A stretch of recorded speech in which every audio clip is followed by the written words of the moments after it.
Welcome to QLM Business News. Rail prices in England to experience sub-inflation increase once again in 2024.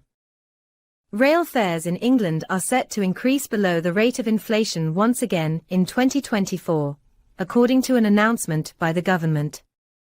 This move is intended to assist individuals grappling with the rising cost of living, mirroring a similar measure implemented in 2023.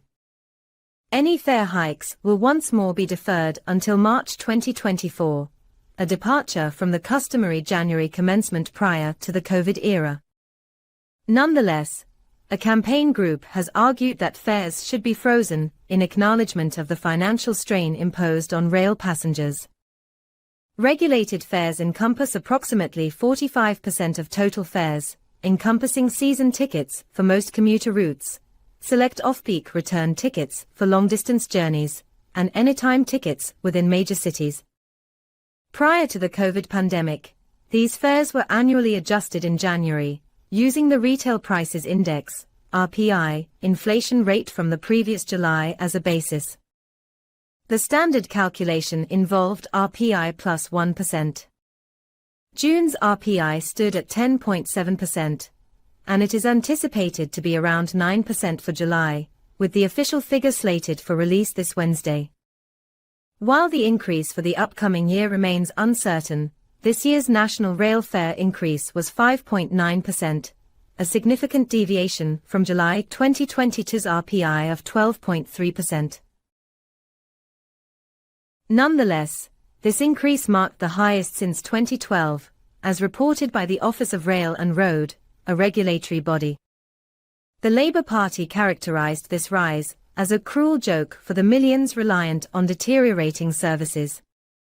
This government intervention coincides with the persistently high UK inflation, though there are indications of a gradual slowdown. Despite this, numerous individuals continue to grapple with elevated prices for essential goods and services, further exacerbated by rising interest rates, aimed at tackling inflation, rendering borrowing more expensive. A spokesperson from the Department for Transport, DfT, affirmed that the government is committed to shielding passengers from the financial strains of the cost of living.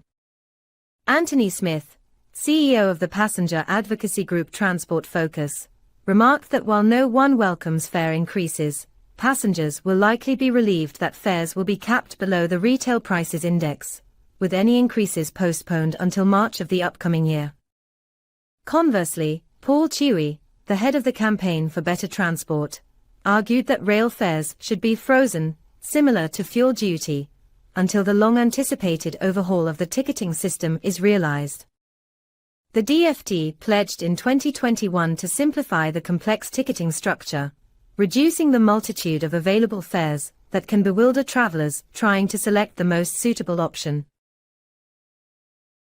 Implemented reforms thus far have involved trials of single-leg pricing and the introduction of flexible season tickets.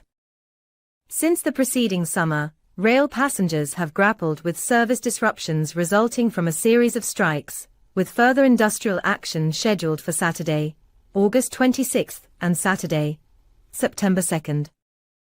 Workers are advocating for salary increases aligned with the surging cost of living, while also striving to prevent job cuts and changes to working conditions. As of now, the policies of the Scottish and Welsh governments concerning rail fare increases for the coming year remain undisclosed. This news story is brought to you by QLM Business News, your digital media channel. Visit qlmbusinessnews.com. For more business news stories, also follow us on Facebook, Twitter, and YouTube. To help QLM Business News bring you more news stories like this, please like, share, and subscribe.